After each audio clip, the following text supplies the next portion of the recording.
Hello my viewers, welcome back to the channel. And by the video title, you know what this video is about.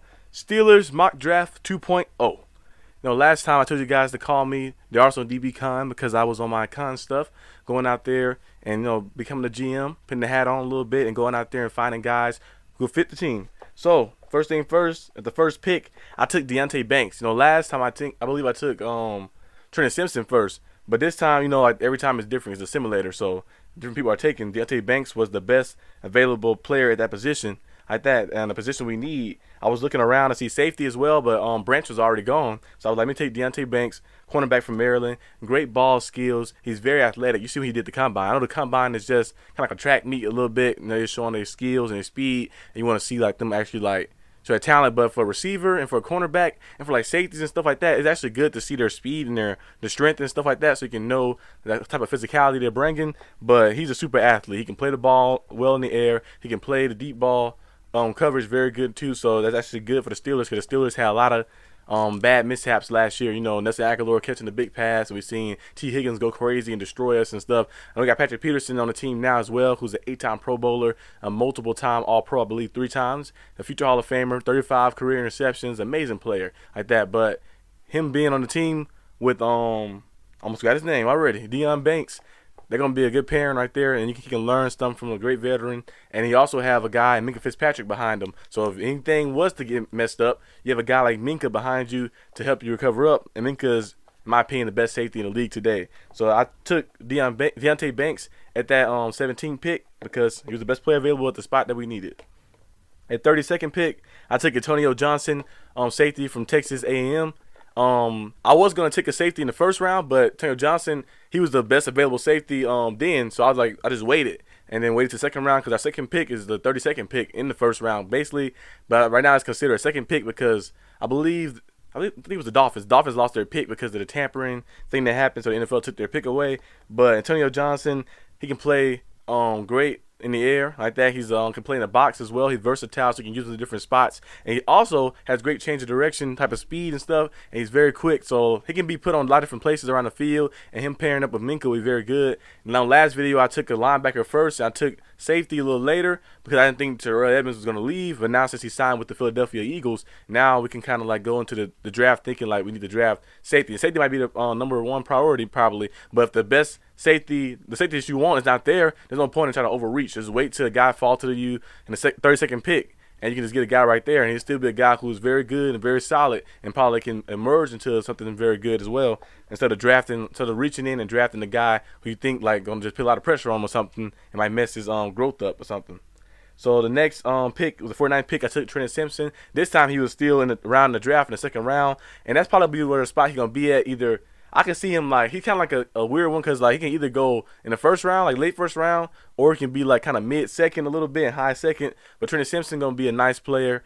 You guys already know about him. He's very versatile. He can play in coverage. He can get downhill. I know some people say that he's a little over aggressive getting downhill and can call, and like sometimes he may like miss the wrong hole or something, and the running back might go the opposite way. But you don't really see that too often. If you watch some of his film, his tape, and watch some of his games, some Clemson games, I think I only watched about probably 1 or 2 Clemson games, and you see him, he do pop out on the screen because he just go out there and just play all around the field. Like a Minkah Fitzpatrick, not Minkah Fitzpatrick, like a Micah Parsons and like a Ryan Shazier. I almost forgot his name too. See, I'm forgetting names today. But Ryan Shazier and Micah Parsons, those guys are very versatile like that. I'm not saying he's like those guys, but the Steelers been looking for a guy similar to that type of style. Kind of like Devin White for the Buccaneers, who can play in coverage, who have that speed and that explosiveness to get sideline to sideline, but also can play downhill, who can be like a guy where you can like trust in coverage, slot receivers because they're just so versatile. So Trent Simpson, if he falls to the 49th slot, that would be a very good pickup, and that would be a very good steal. The next person I drafted with the 80th pick, that was in the third round. That was Jervon Dexter, defensive lineman from Florida. As you know, he's a big body. He's about 344 pounds, I believe, and he can explode. I think he's 314 pounds. 314 pounds. He can explode off the line. Got nice feet, and he's one of those guys who's gonna get to the quarterback, bull rush, and play like that. He might not be the best in the run game, but with the depth we got around, like kind of like with DeMarvin Leal and Cam Hayward being, of course, one of the best players ever, like that. In the league too today. It's just gonna be great to see like have him in that rotational piece, and he's still a nice piece. He can be a starter, but maybe he can work his way into being a starter too as well. But Jervon Dexter, I had to pick him up, so I went out there and got him. So with the 120 pick, I took a receiver. You know, the Steelers are always gonna get a receiver. Most of the time, they always gonna draft a receiver around like the 3rd or 4th round. They never want to reach for receiver. And our receiving like core is pretty good right now. You know, George Pickens, Deontay Johnson, Steven Sims just got signed back. I seen that news earlier today. So we got some guys in the receiver room. I think Gunner is still there. Gunner has some moments here and there, like on some of those little sweeps and stuff. But I think the Steelers. Oh, and Calvin Austin as well. Calvin Austin, the speedster, he didn't play last year because of the injuries that happened.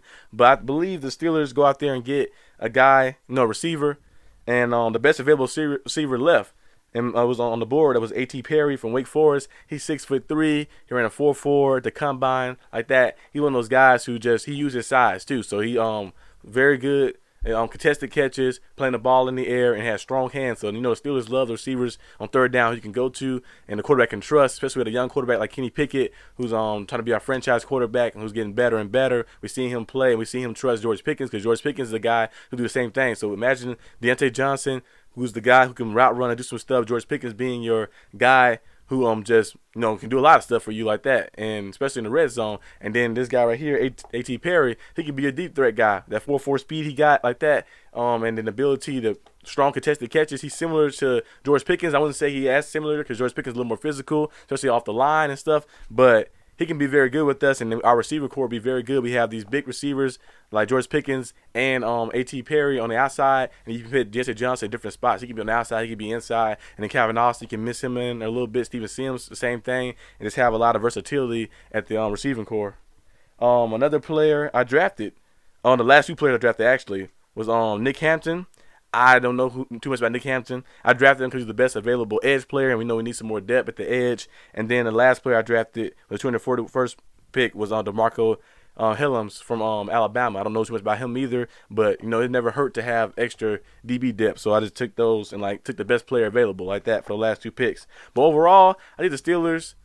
I said that the Steelers actually did draft it for real. I think my draft with the Steelers was pretty good. You know, the first one was good too, but this one I think I striked a little bit better because now that I know that the positions we need, safety might be the #1 priority, but you don't want to reach. Like I mentioned before earlier in the video, you want to go ahead and take, if your guy not there, like Branch is not there from Alabama, then you're going to go ahead and take the best available of the next position you need. Like, let's say for instance, like there's a linebacker that's better than the safety that's out there too. You'd be like, I'm going to take the best available in this position that we need instead of trying to reach for a guy and just wait till the pieces fall in line. And like the way the simulator did right here, it fell right in line perfectly. And on the first 4 guys, actually the first 5 guys can really help the team out a lot, have some big roles. So let me know in the comment section down below what you guys think and what you guys want to see me do next with the mock draft stuff.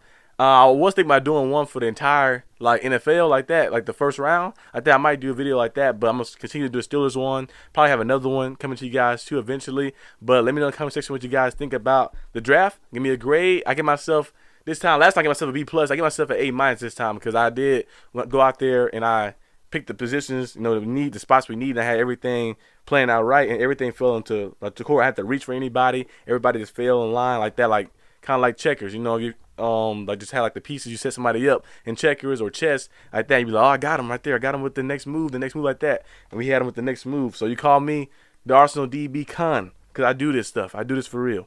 But I'll see you guys next time on the channel. Peace out.